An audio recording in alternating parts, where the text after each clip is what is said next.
Hello hi friends, இன்றைக்கி வந்து +2 result. இந்த +2 ரிசல்ட்டில் பார்த்தீங்கன்னா நிறைய பேர் வந்து என்ன மார்க் வந்திருக்கோ எப்படி வந்திருக்கோ அப்படின்னு சொல்லிட்டு ஒரே பதட்டமாக இருப்பாங்க. நிறைய பேருக்கு ஜுரம் வந்துடும்.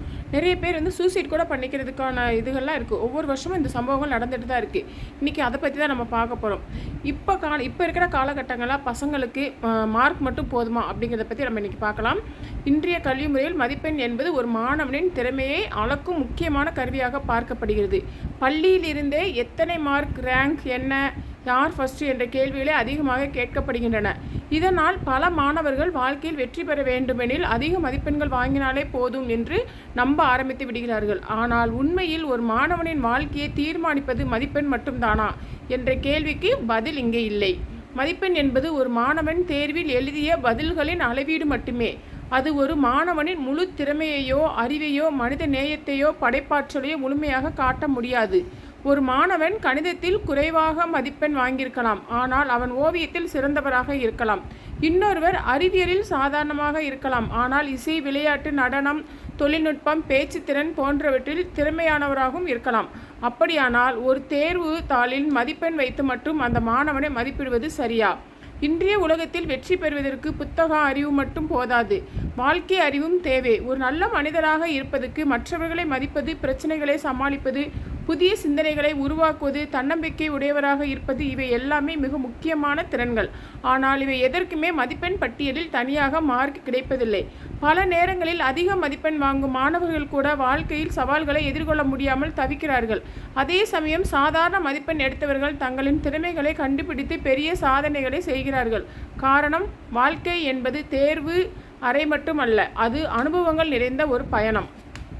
முன்னாள் இந்திய குடியரசுத் தலைவர் ஏபிஜே அப்துல் கலாம் அவர்கள் கூறியிருக்கிறார்கள், கனவு காணுங்கள், அந்த கனவை நோக்கி உழையுங்கள்.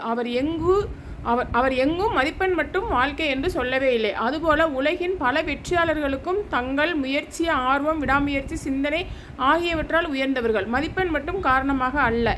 இன்றைய கல்வி முறையில் ஒரு பெரிய பிரச்சனை என்னவென்றால், மாணவர்களை ஒப்பிடுவது. அவனுக்கு 490, உனக்கு ஏன் 450, அவள் ஃபஸ்ட் ரேங்க், நீ ஏன் இல்லை போன்ற ஒப்பீடுகள் பல மாணவர்கள் மனநிலையை பாதிக்கின்றன. இதனால் மாணவர்கள் படிப்பை அறிவுக்காக அல்ல, பயத்திற்காக படிக்க ஆரம்பிக்கிறார்கள். கற்றல் ஒரு மகிழ்ச்சி அல்ல, ஒரு அழுத்தமாகவே மாறுகிறது. ஒரு மாணவனின் உண்மையான வளர்ச்சி என்பது அவர் எவ்வளவு நல்ல மனிதராக உருவாகிறார் என்பதுதான் இருக்கிறது. நேர்மை, ஒழுக்கம், கருணை, பொறுப்பு, உணர்வு, சமூக அக்கறை போன்ற கல்வியின் உண்மையான நோக்கங்கள். ஆனால் இவை மதிப்பெண் அட்டையில் எழுதப்படுவதில்லை. அதே நேரத்தில் மதிப்பெண் தேவையில்லை என்று சொல்ல முடியாது. அது ஒரு வாய்ப்புக்காக கதவை திறக்க உதவுகிறது. கல்லூரி சேர்க்கை, ஸ்காலர்ஷிப், சில வேலை வாய்ப்புகள் போன்றவற்றில் மதிப்பெண் முக்கிய பங்கு வகிக்கிறது. ஆனால் அது வாழ்க்கையின் முடிவு அல்ல, அது ஒரு பகுதி மட்டுமே. ஒரு விதையை எடுத்துக்கொள்ளுங்கள். எல்லா விதைகளுக்கும் ஒரே நேரத்தில் மரமாக மாறாது. சில மரங்கள் வேகமாக வளரும், சில மரங்கள் மெதுவாக வளரும். ஆனால் ஒவ்வொன்றுக்கும் தனித்தன்மை இருக்கும். அதுபோல ஒவ்வொரு மாணவருக்கும் தனித்திறமை இருக்கிறது. அனைவரையும் ஒரே அளவுகோலில் அளப்பது தவறு. இன்றைய காலத்தில் communication skills, creativity, leadership, problem solving, team work, emotional intelligence போன்ற திறன்களும் மிகவும் முக்கியமானவை. ஒரு மாணவன் புத்தகத்தில் உள்ளதை மனப்பாடம் செய்து எழுதுவதில் மட்டும் சிறந்தவராக இருந்தால் போதாது, வாழ்க்கையை புரிந்து கொண்டு செயல்பட தெரிந்திருக்க வேண்டும். மாணவர்களுக்கு மதிப்பெண் முக்கியம், ஆனால் அதைவிட முக்கியமானது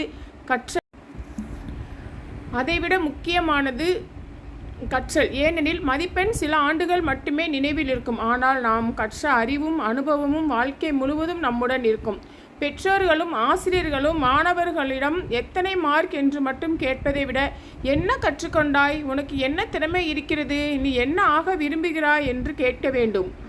அப்போதுதான் மாணவர்கள் தங்கள் உண்மையான திறமையை வெளிப்படுத்த முடியும். முடிவாக, ஒரு மாணவனின் வாழ்க்கையை தீர்மானிப்பது மதிப்பெண் மட்டுமல்ல, முயற்சி, திறமை, ஒழுக்கம், தன்னம்பிக்கை, கனவு, மனிதநேயம், இவை அனைத்தும் சேர்ந்ததுதான் ஒரு மனிதனை முழுமையாக்குகின்றன. மதிப்பெண் என்பது வாழ்க்கையின் ஒரு அத்தியாயம் மட்டுமே, முழு புத்தகம் அல்ல. இந்த மாதிரி வந்து நம்ம வீட்டில் எல்லாருமே என்ன சொல்கிறோன்னா, பசங்களை வந்து படிங்க படிங்க அப்படின்னு தான் நம்ம சொல்கிறோமே தவிர, அவங்ககிட்ட என்ன திறமை இருக்குது அப்படிங்கிறத நிறைய பேரண்ட்ஸ் வந்து புரிஞ்சுக்கிறதில்ல. ஒரு சில பேரண்ட்ஸ் புரிஞ்சுக்கிட்டு சரி அவனுக்கு இதில் திறமை இருக்குது, இது மூலமாக நம்ம அவனை கொண்டு போவோம் அப்படின்னு சொல்கிறவங்களும் இருக்காங்க. ஆனால் நிறைய பேரண்ட்ஸ் நல்லா படிக்கணும்னு சொல்லிட்டு பசங்களை மார்னிங் 8 o'clockலேருந்து நைட்டு 8 o'clock முடிய ஸ்கூல் விட்டு வந்தோடனே அந்த டியூஷன் போ இந்த டியூஷன் போ அப்படின்னு சொல்கிறதும், அந்த பசங்களை வந்து போட்டு எப்போ பார்த்தாலும் படின்னு இதனாலே நிறைய பசங்க வந்து பார்த்திங்கன்னா அந்த படிக்கிறதுலேயே அவங்களுக்கு வெளி உலகனா என்னன்னே தெரியாமல் போயிடுது. புத்தகத்தில் உள்ளதை படித்து மனப்பாடம் பண்ணி எக்ஸாம் எழுதி அதில் வர்றது மார்க் இல்லைங்க. பொதுவாக வந்து என்ன தெரிஞ்சுக்கிறாங்க பசங்க, அவங்கக்கிட்ட என்ன டேலண்ட் இருக்குது அப்படிங்கிறத வந்து நம்ம புரிஞ்சுக்கிட்டு அவங்கள வந்து அந்த வழிக்கு நம்ம நடத்தி செல்லணுங்க. அந்த மாதிரி இருக்கிற பசங்க நிறைய பேர் இருக்கிறாங்க. நிறைய பேர் வந்து படிப்பே வராது, இவனுக்கு உடனே படிப்பே வராதுன்னு சொல்லி படிப்பை டிஸ்கன்டினியூ பண்ணிவிட்டு வேறு ஏதாவது நம்ம ஒரு வேலைக்கு சேர்த்து விட்டுறோம்.